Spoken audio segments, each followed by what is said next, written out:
Alhamdulillah, wassalatu wassalamu ala rasulillah Sayyidina wa maulana Muhammad ibni Abdillah wa ala alihi wa sahbihi wa man tabi'ahu wa mawala. Ashhadu an la ilaha illallah wahdahu la syarika lah wa ashhadu anna sayyidana Muhammadan abduhu wa rasuluhu la nabiyya ba'dah. Allahumma salli ala sayyidina Muhammadin an-nabiyil ummi wa ala alihi wa sahbihi wa barik وسلم. قال الله تعالى في القرآن العظيم وهو أصدق القائلين أعوذ بالله من الشيطان الرجيم يا أيها الذين آمنوا اتقوا الله حق تقاته ولا تموتن إلا وأنتم مسلمون. وقال تعالى في آية أخرى يا أيها الذين آمنوا اتقوا الله وقولوا قولا سديدا يصلح لكم أعمالكم ويغفر لكم ذنوبكم ومن يطع الله ورسوله فقد فاز فوزا عظيما. عباد الله أوصيكم ونفسي بتقوى الله وطاعته فقد فاز المتقون. Hadirin jamaah Jumat yang dimuliakan Allah Subhanahu wa taala. Hari berganti, musim berubah, tapi sebenarnya isi dunia ini itu-itu saja. Dia makhluk yang biasa-biasa saja, tapi karena ibadahnya banyak, maka dia sejajar, selevel, setara dengan para malaikat. Lalu kemudian Allah memerintahkan semua malaikat bersujud kepada Adam. A'udzubillahi minasyaitonir rajim. Wa idz qulna lil malaikati isjudu li Adam, sujudlah wahai para malaikat kepada Adam. Fasajadu, semua bersujud, illa iblis, kecuali dia. Dia tidak mau bersujud kepada Adam. Dia bukan malaikat. Dalam surat Al-Kahfi dikatakan kana minal jinni, dia berasal dari kalangan jin. Fafasaqa an amri rabbih, dia melawan perintah Allah. Dia bukan malaikat. Yang diperintahkan bersujud kepada Adam adalah malaikat. Lalu kenapa dia ikut bersama malaikat? Karena ibadahnya hebat. Tapi kemudian dalam hatinya ada rasa hasad. Karahatun ni'mah 'alal mun'ami 'alaih. Tak senang melihat Adam mendapatkan nikmat.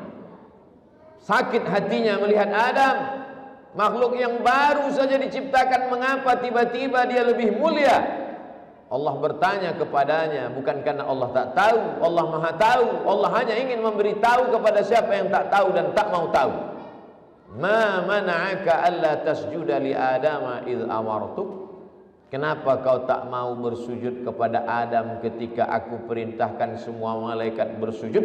Bangkit egonya. Ana khairum minhu, aku lebih mulia daripada dia. Khalaqtani min nar, kau ciptakan aku dari api. Wa khalaqtahu min tin, sedangkan dia kau ciptakan dari tanah. Ana khairum minhu, aku lebih baik, aku lebih hebat, aku lebih agung, aku lebih mulia daripada dia.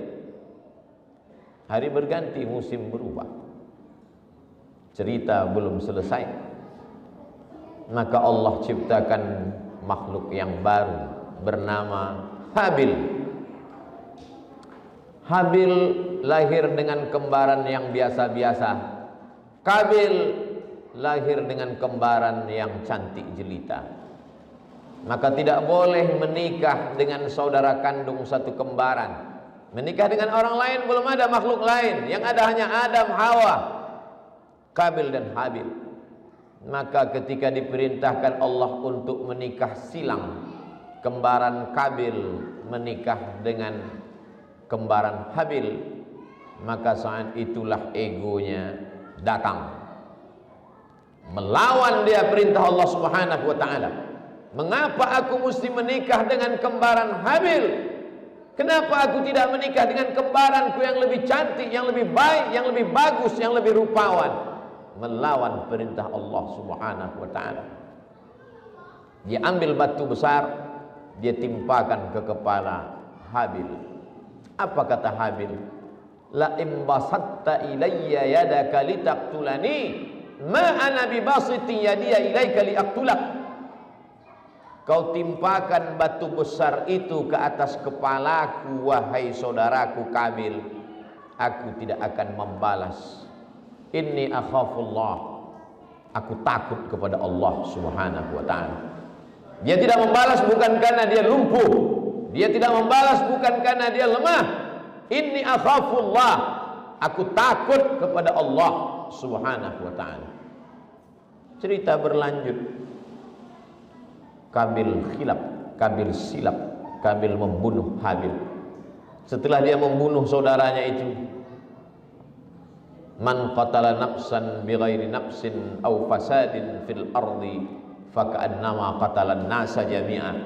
Maka sejak itu, siapa saja yang membunuh di atas dunia ini, Qabil mendapat limpahan dosa jariah, karena dialah sumber inspirasi pembunuhan pertama kali. Dan dia dianggap membunuh semua manusia. Lalu kemudian selesaikah cerita di atas dunia? Tidak. Cerita itu berlanjut. Qabil sang pembunuh pertama itu ternyata merasa lemah. Dia tidak tahu bagaimana cara menanam, mengkebumikan Habil. Faba'afallahu ghuraban liyuriyahu kaifa yuwari sawata akhi. Allah kirimkan seekor burung gagak memberikan contoh bagaimana mengubur saudaranya. Qabil mengamati, oh begitu ternyata cara mengubur.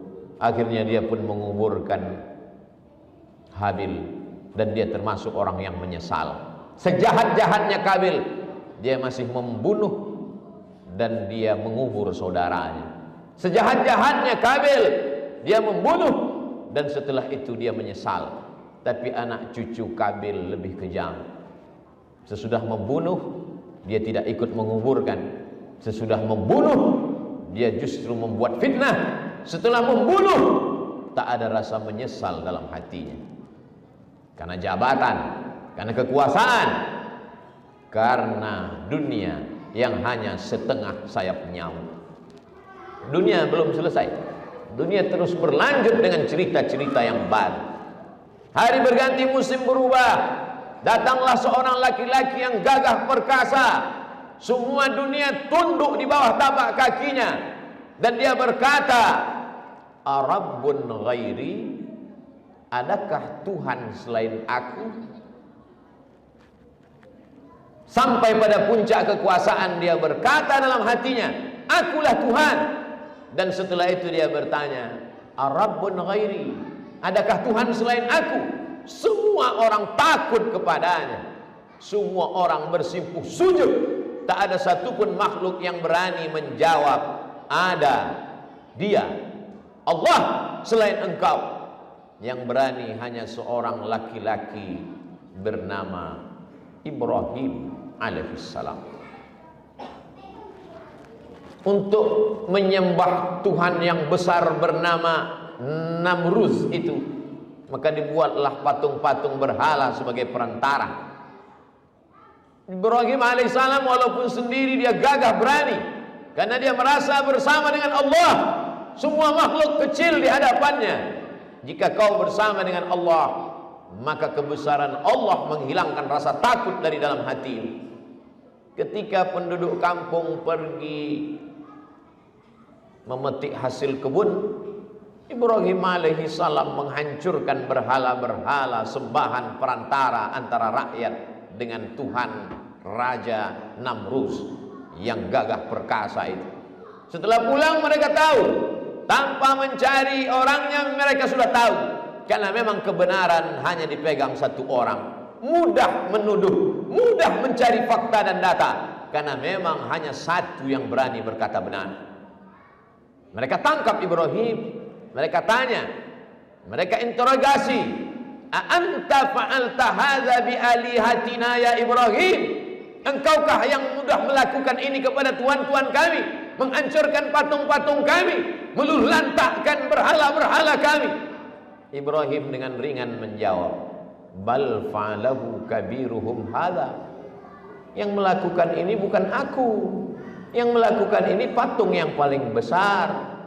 Ibrahim menggantungkan kampak di leher patung besar itu. Kata Ibrahim, fas'aluhu in kanu yantiqun. Kalau kalian tidak percaya, tanyalah patung-patung itu. Kalau memang mereka bisa menjawab. Ibrahim sedang menggunakan akalnya. Kalian sembah patung yang tak bernyawa, tak dapat berkata-kata, sedangkan membela dirinya saja dia tidak mampu, apalagi membela kalian. Menolak mudarat dari dirinya saja dia tidak sanggup, apalagi menolak mudarat dari kalian. Ternyata orang yang punya kekuatan itu otaknya lemah, fisiknya kuat, tapi otaknya tidak mampu menjawab argumentasi Ibrahim alaihissalam. Memang sudah menjadi tradisi orang dari dulu, kalau kalah otaknya, ototnya akan bangkit. Mereka kumpulkan kayu-kayu kering, harriquhu, bakar dia. Karena kalau kita ajak berdebat, kita ajak menggunakan pikiran, kita tidak akan pernah menang. Inilah masanya kita pakai kekuasaan, kita pakai kekuatan kita, bakar dia, habisi dia, bunuh dia, supaya tenang kita di atas muka bumi ini. Mereka kumpulkan api, mereka bakar Ibrahim alaihissalam. Di situ datang pertolongan Allah. Apa kata Allah? Ya nar, wahai api, kuni bardan wasalaman, jadilah engkau sejuk dan selamat ala Ibrahim. Maka sifat api yang membakar berubah menjadi menyelamatkan. Mukjizat pertolongan itu datang di akhir cerita. Masa Hakabil sudah selesai, masa Namrus sudah habis, tapi dunia masih mendatangkan cerita-cerita baru. Maka datanglah seorang yang membangun peradaban dunia, bahkan salah satu peninggalannya sampai hari ini menjadi salah satu keajaiban dunia. Lalu kemudian suatu malam dia bermimpi. Dalam mimpinya dia melihat anak kecil menarik mahkota dari kepala. Dia terbangun, dia tersentak, dia terkejut. Dia kumpulkan para pembisik penasehatnya. Hai para penasehat, malam tadi aku bermimpi ada anak kecil menarik mahkotaku. Apa takwil arti makna mimpiku ini? Kata penasehatnya, tahun ini lahir sesosok anak bayi dan dia akan merampas kekuasaanmu. Laki-laki itu bernama Fir'aun. Dia merampas kekuasaanmu, Fir'aun. Fir'aun ketakutan. Takut Fir'aun hanya 10%. Ketakutannya lebih gila setelah mendengar pembisik-pembisiknya. Ternyata Fir'aun yang gagah perkasa itu ketakutan bukan dengan sosok jasad tubuh manusia. Dia takut dengan mimpi melihat anak kecil. Melihat anak kecil dalam mimpi pun dia takut. Bayangkan ketakutan di ambang batas ketakutan manusia. Hari berganti, musim berubah. Apa yang dilakukan oleh Fir'aun? Semua anak-anak kecil yang dikhawatirkan akan menjadi orang besar, yang ditakutkan akan merampas kekuasaan, mengambil mahkotanya, bunuh. Yudzabbihuna abna'akum wa yastahyuna nisa'akum. Anak laki-laki potong, sembelih, bunuh, habisi. Anak perempuan biarkan, karena mereka tidak akan melawan. Tapi Allah punya cerita begitu indah. Wa auhayna ila ummi Musa, kami kirimkan pesan kepada ibu Musa, an ardi'i, susukan anakmu. Fa in khifti alaih, kalau kau takut anakmu itu akan disembelih, fa alqihi fil yammi, hanyutkan dia ke sungai Nil. La takhafi, jangan kau takut, wa la tahzani, jangan kau sedih, inna radduhu ilaik, nanti kami akan kembalikan dia kepada engkau. Wajailuhu minal mursalin, kami jadikan dia salah satu dari nabi-nabi dan rasul-rasul yang kami utus. Apa yang terjadi kepada Musa alaihissalam? Musa selamat. Dipukulkannya tongkatnya kataudil azim, dua sisi sungai Nil menjadi bukit yang besar. Lewatlah 600.000 orang Palestina menuju bumi yang dijanjikan Allah Subhanahu wa taala. Ketika itu apa yang terjadi pada Fir'aun? Falamma adrakahul gharaku, tenggelam dia. Di saat tenggelam itulah baru dia tersadar, barulah dia tahu, dan dia mengaku amantu bi Rabbi Musa wa Harun. Aku beriman dengan Tuhan yang ditembah oleh Nabi Musa dan Harun. Tapi saat itu penyesalan tak lagi bermakna. Innallaha la yaqbalu taubatal abdi. Allah hanya menerima taubat seorang hamba. Innallaha yaqbalu taubatal abdi. Allah hanya menerima taubat seorang hamba qabla an yugharghir, sebelum gharah-gharah. Kalau sudah gharah-gharah, nyawa di tenggorokan, tertutuplah pintu taubat kepada Allah Subhanahu wa taala. Fir'aun hanya takut pada mimpinya. Tapi orang zaman modern lebih gila. Dia takut pada mimpi orang lain. Orang lain pun tidak boleh bermimpi. Mimpi pun dilarang. Aneh bin ajaib. Tapi memang begitulah manusia. Selesaikah cerita dunia? Belum. Hari berganti, musim berubah. Berjalanlah Nabi Isa alaihi salam di tengah pendeta Yahudi. Nabi Isa bertanya, wahai para pendeta Yahudi, mengapa ikan ini mati? Mengapa ikan ini busuk? Kata mereka, karena ikan ini sudah mati, maka dia jadi busuk, dia berulat, dia dikerubungi lalat. Kata Nabi Isa alaihi salam, ikan ini busuk bukan karena dia mati, tapi karena garam tidak asin lagi. Tersinggung pendeta-pendeta Yahudi. Dikatakan bahwa dia mati, buktinya ada ikan yang tidak busuk. Lalu kenapa ikan itu membusuk berulat? Karena garam tidak asin lagi. Yang dimaksud Nabi Isa alaihissalam, garam tidak asin adalah ulama-ulama yang jahat, yang tidak lagi bisa menyelamatkan umat dari lalat, dari ulat yang membusukkan ikan. Tersinggung pendeta Yahudi, marah mereka kepada Nabi Isa alaihissalam. Tentara menangkap Nabi Isa alaihissalam. Ada satu di antara murid itu yang menjadi pengkhianat, namanya Yudas Iskariot. Hanya karena dengan 300 keping uang emas dia hilangkan kehormatan dirinya. Allah membantah, wa ma qataluhu, mereka tidak berhasil menangkap Isa. Wa ma salabuhu, mereka tidak berhasil menyalib Isa. Walakin syubbiha lahum, tapi ada orang lain yang wajahnya diserupakan dengan Nabi Isa alaihissalam. Itulah murid pengkhianat. Seorang pengkhianat hukumannya hanya layak untuk mati di palang salib. Itu yang terjadi. Hari berganti, musim berubah, cerita dunia belum berganti. Masih antara kebaikan dengan keburukan. Datanglah Sayyidina wa Maulana Muhammad sallallahu alaihi wasallam. Mereka sayang kepadanya. Mereka yang menggelarnya Al-Amin, orang yang amanah, orang yang jujur, orang yang baik, orang yang dermawan. Ketika dia menjadi nabi, mereka bingung mau memperoloknya dengan apa. Karena 40 tahun hidup bersama mereka, mereka yang menggelarnya orang baik, mereka yang menggelarnya orang jujur. Namanya Muhammad, terpuji. Gelarnya Al-Amin, jujur dan amanah. Muhammad Al-Amin. Maka mereka bingung untuk merubahnya. Di mana makhluk yang terpuji dan amanah itu? Sebusuk-busuk hati mereka, sejahat-jahatnya mulut mereka, mereka tetap mengatakan, di mana orang terpuji dan amanah dan jujur itu? Karena memang dari kecil mereka menggelarnya Al-Amin. Kesombongan dan keangkuhan mengalahkan hati nurani mereka. Akhirnya mereka memerangi Muhammad sallallahu alaihi wasallam. Tapi Allah memenangkannya. Kalau sudah Allah memenangkan engkau, la in jitama'atil ummatu, berkumpul orang satu dunia, ala ayyadurruka bi syai'in, untuk memudaratkanmu, untuk membunuhmu, untuk memenjarakanmu, untuk mencabut nyawamu, la yadurruka illa bi syai'in qad kataballahu alaik. Mereka tidak akan mampu memudaratkanmu kecuali memang sudah ditetapkan Allah subhanahu wa ta'ala. Kalaupun kau mati syahid. Kalaupun kau terluka, kalaupun kau terpenjara, maka kau tetap mulia dalam catatan para malaikat.